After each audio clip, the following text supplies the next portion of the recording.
Congo Synthèse. La synthèse des infos de la RDC, l'Afrique et le reste du monde. Une seule adresse.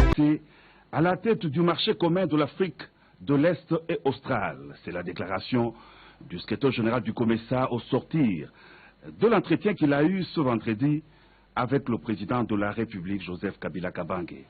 Sindiso Ngwenya précise que le mandat du chef de l'État de la RDC à la présidence en exercice du COMESA est marqué par plusieurs réalisations, en l'occurrence l'adhésion de pays à la zone de libre-échange et la mise en œuvre d'un fonds d'1 milliard de dollars pour l'amélioration des infrastructures au sein des pays membres. Le COMESA s'est en outre doté de la politique d'industrialisation et d'un programme détaillé pour le développement agricole. Ces réalisations et tant bien d'autres seront portées à la connaissance des membres lors du tout prochain sommet du marché commun de l'Afrique de l'Est et australe à Addis Abeba, a indiqué le secrétaire général Sindiso Ngwenya.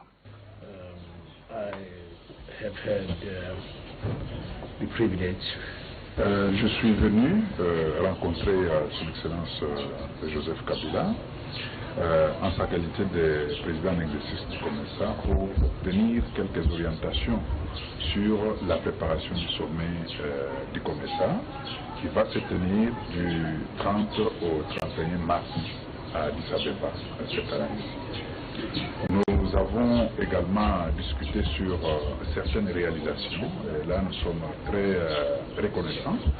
Sous le mandat du président Kabila, il y a eu un certain nombre de réalisations que nous allons porter à la connaissance de tous ceux qui viendront à ce sommet.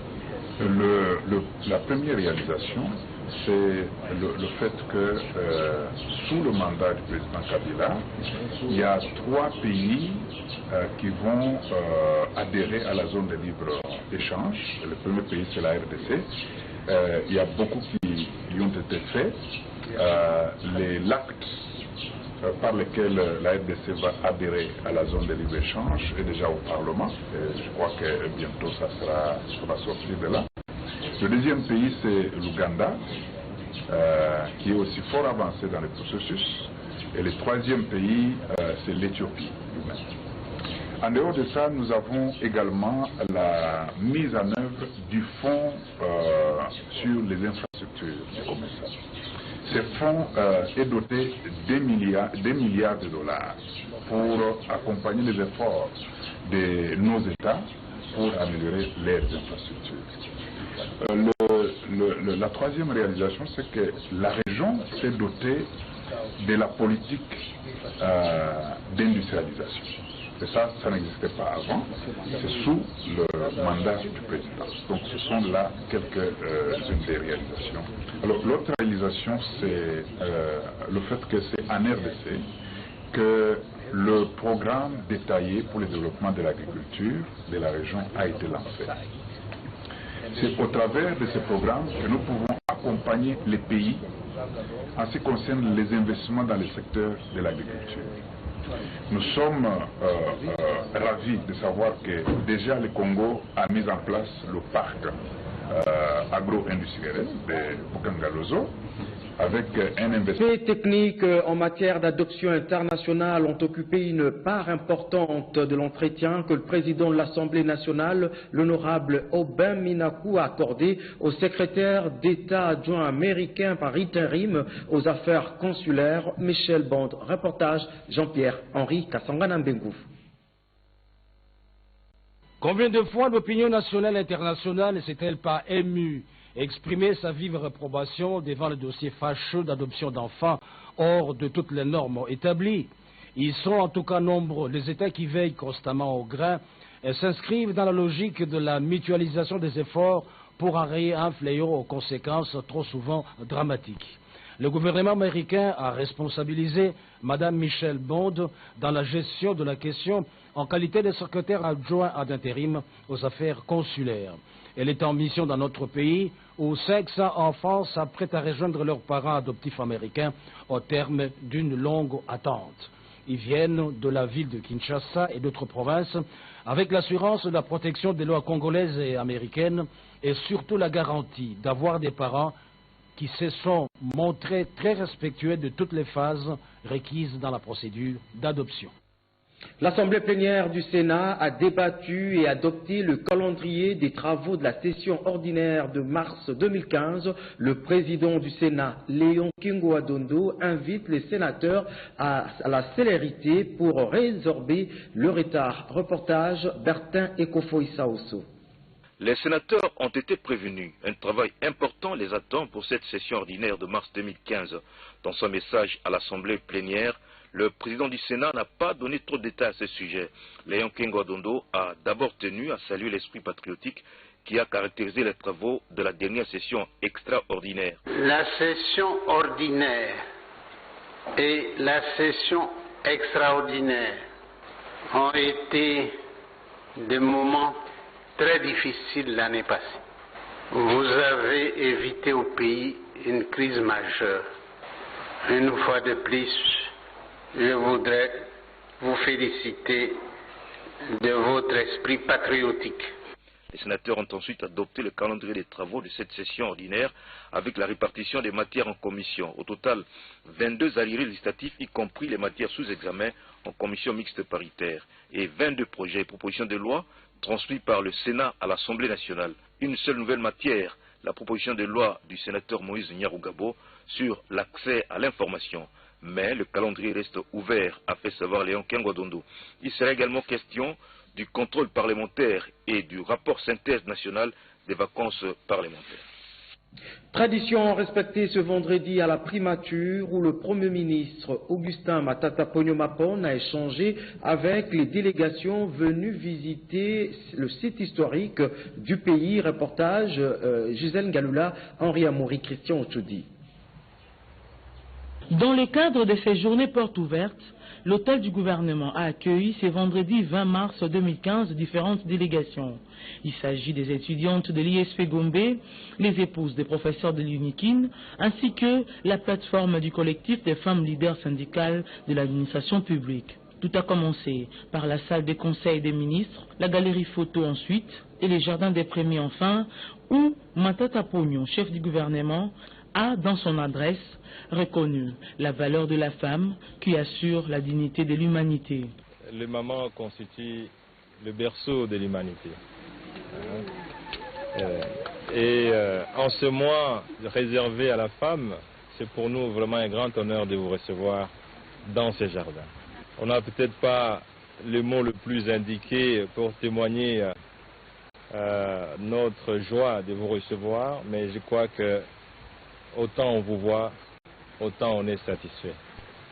J'ai dit toujours, entre une maman et son enfant, quel que soit l'âge de l'enfant, il y a un mystère qui unit la maman à l'enfant, même si l'enfant est devenu Premier ministre.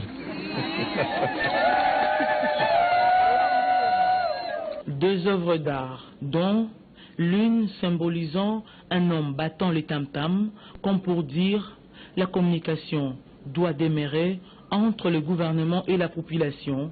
Tel est le présent apporté au Premier ministre. Un deuxième cadeau, une femme sera un bébé, symbole de la prise en charge de la fonction publique par le gouvernement.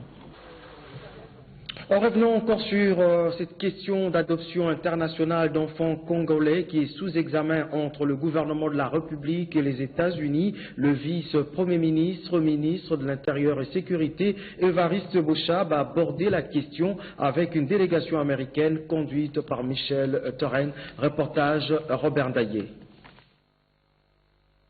Le gouvernement de la République démocratique du Congo a depuis plus de 18 mois suspendu l'adoption internationale d'enfants congolais. Mesure prise suite à des abus constatés dans ce trafic d'êtres humains en provenance de la République démocratique du Congo. Cette mesure a été communiquée aux ambassades, dont l'ambassade des États-Unis d'Amérique. Ce vendredi 20 mars 2015, la secrétaire adjointe américaine pour les affaires consulaires, Michel Torren Bond, en séjour de travail en République démocratique du Congo, a échangé avec le vice-premier ministre, ministre de l'Intérieur et Sécurité Évariste Boshab, sur cette question d'adoption des enfants congolais. La délégation américaine est venue plaider auprès du gouvernement congolais afin qu'une solution soit trouvée sur cette question. L'objectif est de permettre à tous ces enfants de rejoindre leur famille adoptive aux États-Unis d'Amérique. Very happy to be here in Kinshasa and very grateful to have had this opportunity to meet with the minister. La discussion d'aujourd'hui concernait comment terminer cette procédure d'adoption pour que ces enfants puissent rejoindre leurs parents aux États-Unis. C'était une très bonne discussion et nous apprécions beaucoup les commentaires des personnes avec lesquelles nous avons discuté. C'était très clair que leur préoccupation principale était le bien-être de ces enfants et le fait que ces enfants doivent vivre avec les familles. Nous avons également parlé sur le fait qu'une décision doit être prise pour que ces enfants puissent avoir les documents nécessaires pour rejoindre leurs parents aux États-Unis. Le vice-premier ministre, ministre de l'Intérieur et Sécurité, qui a loué l'excellente qu'une réunion interministérielle des portefeuilles concernés par les procédures d'adoption se tiendra dans le prochain jour pour examiner cette question à fond. Madame Michelle Torren Bond repart très satisfaite et rassurée des entretiens qu'elle a eus avec le numéro 2 du gouvernement, Évariste Bochab.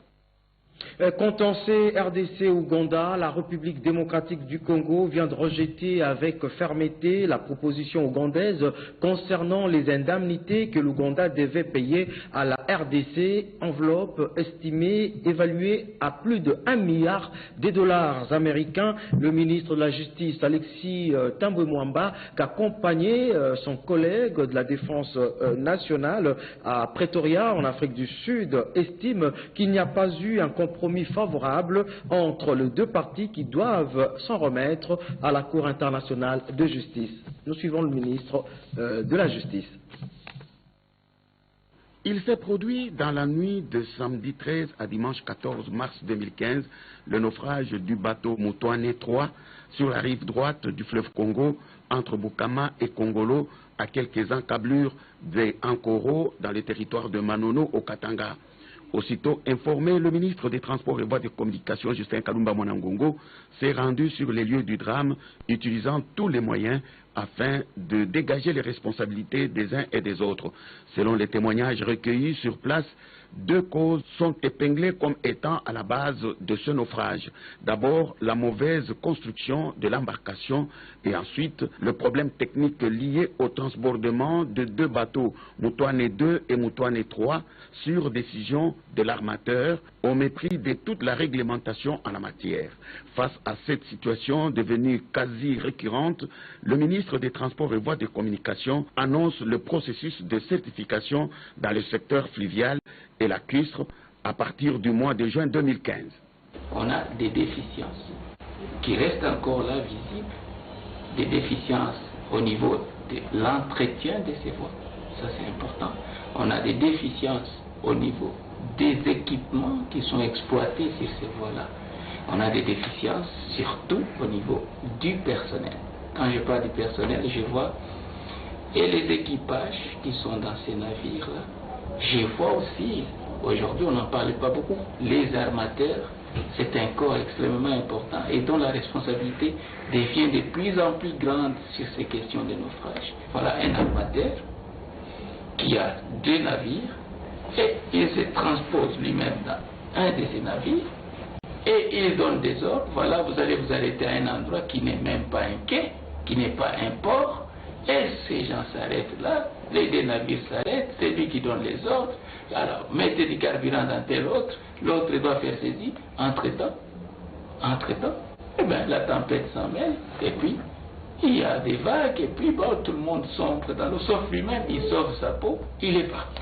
Il n'a même pas apporté secours à ceux qui sont tombés dans l'eau. Voilà, c'est des choses inacceptables. Alors, les efforts du gouvernement, qui respectent toujours la trilogie dont je venais de parler, sont énormes, mais ne sont pas encore suffisants.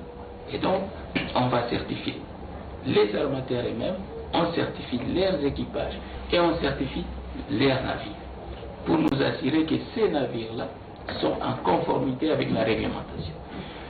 Nous allons les faire très très vite parce que nous sommes en train de nous rendre compte de plus en plus que la part de l'homme est loin d'être réduite dans la surveillance des accidents. Donc il faut s'attaquer très vite au comportement des hommes.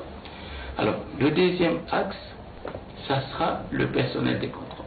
Et ça c'est très important parce que aujourd'hui nous avons constaté une complaisance généralisée entre les armateurs, les commissaires filiaux et tous les autres services qui sont préposés dans des ports. Et cette complaisance est telle que, finalement, tout le monde est à la recherche d'un peu d'argent, du gain, le gain facile. Mais au prix de quoi? C'est au prix du sang. Et donc, ces armateurs-là, nous allons les certifier. Nous allons faire exactement les processus que nous avons engagés du côté aérien. La certification de tous les armateurs. Quel est le profil d'un armateur? On va bien les définir. Ensuite, si vous êtes armateur, quel type d'équipage vous devez utiliser? Et nous devons certifier cet équipage-là, nous assurer que l'équipage a les qualifications requises, comme notre personnel de contrôle est sous-équipé. Il n'a pas le moyen de contrôle aussi. Il n'a pas aujourd'hui la possibilité de poursuivre un navire qui est en infraction et de l'arraisonner. Et donc il faut lui donner les moyens techniques nécessaires à son travail. Donc, nous disons qu'il faut non seulement les former, mais il faut les équiper. Et nous sommes allés trop vite en besogne. Vous venez là de suivre le ministre des Transports qui vient de prendre des mesures pour assainir le fleuve et lac en vue de mettre fin au naufrage à répétition dont le dernier en date se produit à Ankoro.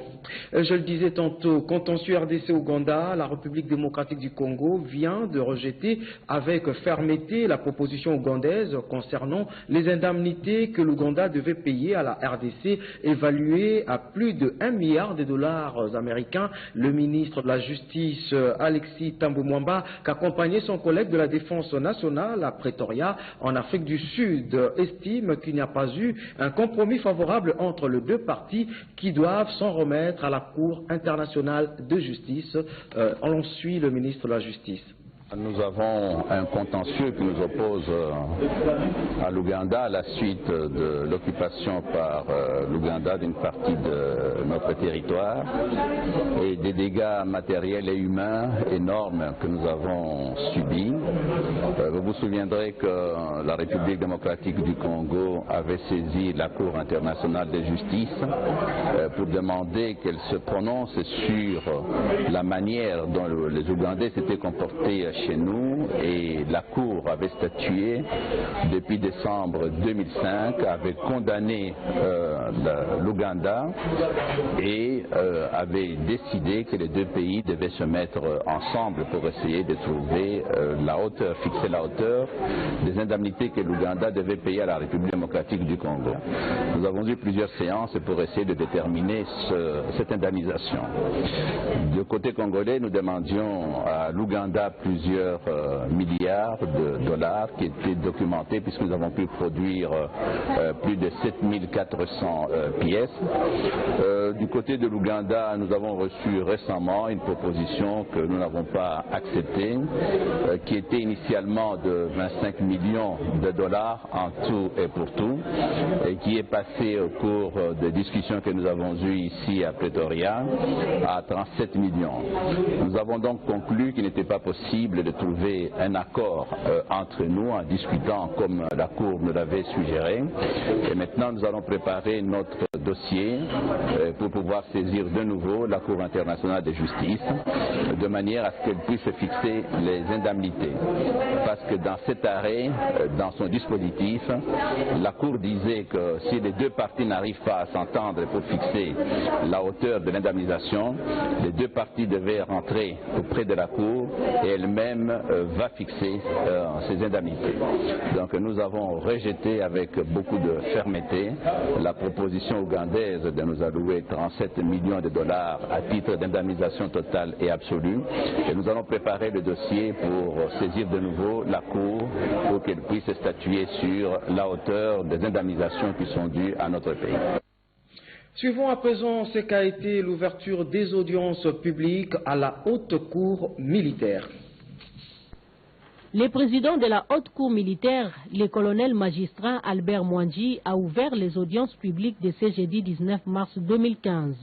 Ces audiences ont opposé le major Liaou, prévenu de l'obtention en violation de la loi d'un contrat de concession contre l'auditeur général du ministère public près la haute cour militaire et la partie civile Mbilangonde. Les dossiers des cambrioleurs de la banque TMB, direction Galerie du Fleuve, ainsi que les dossiers du généraliste Tchomba, médecin légiste à l'hôpital général des références de Kinshasa, contre son expertise à propos de l'affaire Major Madira, prévenu d'homicide préterintentionnel. Le prévenu Major Liaou, condamné par défaut au premier degré par la Cour militaire de Kinshasa-Gombe, a été insatisfait de ses jugements et a interjeté appel devant la haute cour militaire. À l'issue de la dernière audience de ce jeudi, 2 exceptions d'irrécevabilité des arrêts rendus par les premiers juges ont été soulevées par les conseils de ses avocats. Après délibération au scrutin secret, la Cour, par la majorité de ses membres, a rendu son arrêt.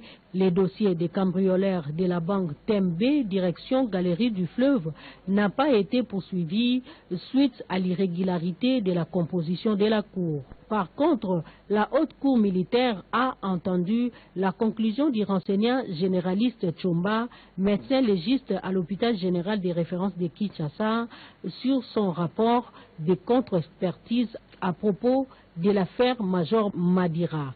Elle a promis d'effectuer le jeudi prochain une descente sur le terrain dans le souci de faire éclater la vérité. Et puis, ce communiqué final sanctionnant la conférence ministérielle sur l'environnement organisée tout récemment au Caire, en Égypte, dont la RDC a pris une part active, nous dit Anaïs Koko Mbekila. Dans quelle direction l'humanité doit-elle se déployer pour trouver une solution efficace et efficiente à la problématique du réchauffement climatique? Autant l'espoir est permis à l'issue de la conférence internationale sur le changement climatique Paris 2015, autant qu'il existe des initiatives concrètes, comme en témoigne l'exposition photo de Yann Arthus Bertrand, photographe de la fondation Good Planet, qui se focalise sur les secteurs de la ville, l'agriculture, la transition énergétique et l'adaptation au changement climatique, intitulée 60 solutions face au changement climatique. Une exposition composée de 21 photographies issues de sa célèbre série La Terre vue du ciel. Présentée par l'Agence française de développement, cette exposition est une occasion de mettre en valeur des initiatives locales face au dérèglement climatique qui ont un écho bien au-delà des frontières de la RDC. La présence du ministre de l'Environnement et du Développement durable à cette cérémonie, Maître Bienvenu Lyotan-Djoli, marque l'engagement de la RDC pour faire face à ces défis. Pour sa part, Olivier Moucheté, l'un des 12 lauréats du premier concours international Challenge Climat, Agriculture et Forêt, encourage l'innovation agricole et forestière pour lutter contre les dérèglements climatiques lancé par l'Agence française de développement et le Centre de la coopération internationale en recherche agronomique pour le développement GERAD. L'érosion qui menaçait la cité de l'Union africaine est anéantie. Le collecteur construit récemment reçoit l'ensemble des eaux du camp Tchati et de la cité de l'Union africaine pour les emmener au fleuve. Le corps de génie militaire a été pour beaucoup dans cette réalisation, a reconnu Benjamin Wenga, directeur général intérimaire de l'Office de voirie et drainage, lors d'une visite d'inspection. Nous devons féliciter beaucoup le corps de génie militaire qui a travaillé avec nous du début à la fin et qui va rester surveiller cet ouvrage, le gérer jusqu'à ce qu'il ne se pose plus de problèmes. Bien avant, en compagnie du ministre des Infrastructures, le directeur général de l'OVD et son collègue de l'ACGT ont inspecté la principale avenue du quartier Badiadingi où un collecteur a été construit. La couche de base déjà posée, cette route sera revêtue très prochainement. Autre avenue, il faut intervenir, la route de l'école au quartier Mitendi, dans le quartier Mongafula. Ici, une érosion a été maîtrisée il y a quelques années. Des menaces de reprise sont constatées en plus de nouvelles manifestations d'érosion. La chaussée, elle aussi, devrait être retouchée. Fin de ce journal, merci de l'avoir suivi. Prochain rendez-vous avec l'actualité qui reste continue sur la RTNC. C'est tout à l'heure à minuit dans une présentation de Gudule Boilia.